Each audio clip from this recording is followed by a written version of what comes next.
Alas, poor Yorick, I knew him Horatio. Hey everybody, it's Glenn. The Wolverine Marvel Legends reviews keep rolling on with Sabretooth. Here's a closer look at him in packaging.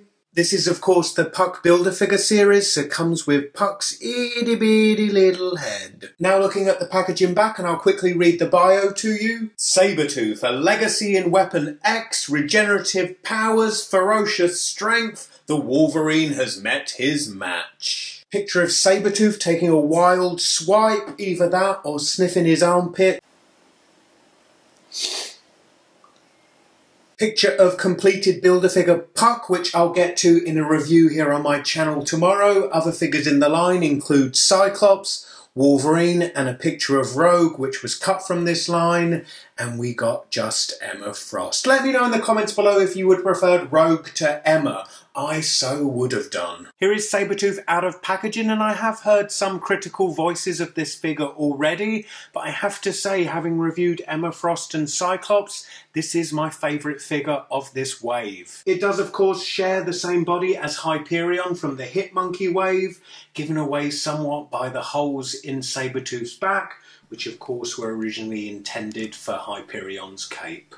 Unique parts to this figure are his clawed hands. Taking a closer look at them, and the hands have been sculpted in a very dramatic gestural way, with brown paint applied to signify the fingernails. And the head sculpt, the expression is very mean and gnarly, and I've become quite the fan of it. And the paint application to the hair and beard, it's really quite stellar. When Hasbro first debuted this figure, I wondered why it didn't have the furry mane part on his back, as that's been a signature of his various costumes, from his very first appearance, represented by this Marvel Select figure, through to perhaps his most classic look from the 90s, represented by this Ickle Wolverine Origins figure. I've since been told that this figure's look without the mane is actually his current costume in the comics today. I do have that furry mane part from a Marvel Select Sabretooth figure that I used the various parts of in other customs, so I may try and fit and attach it to this figure. What do you guys think? Mane or no mane?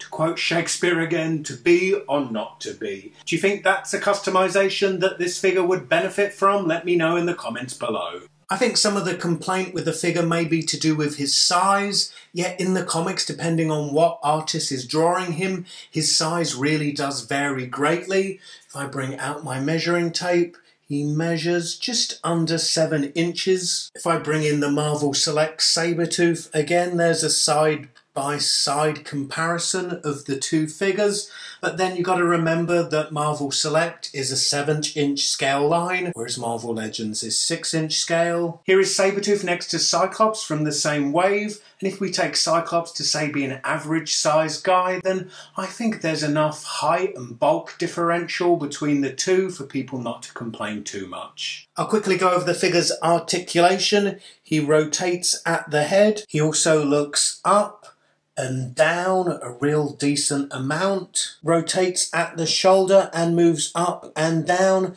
Upper arm swivel.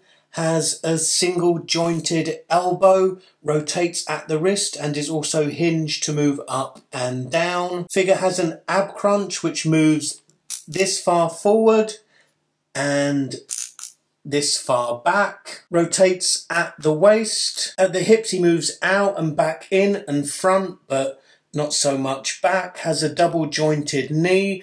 Rotates at the top of the leg. Also rotation there about mid-shin, and then his ankles move backwards and forwards and have a crazy amount of pivot to them. Stay tuned for a review of the Puck Build-A-Figure, and if you want more reviews, check out these videos. Please comment, rate, share and subscribe. Check out the description beneath this video for links to my Facebook, Twitter and Instagram. Click those links and connect with me there too.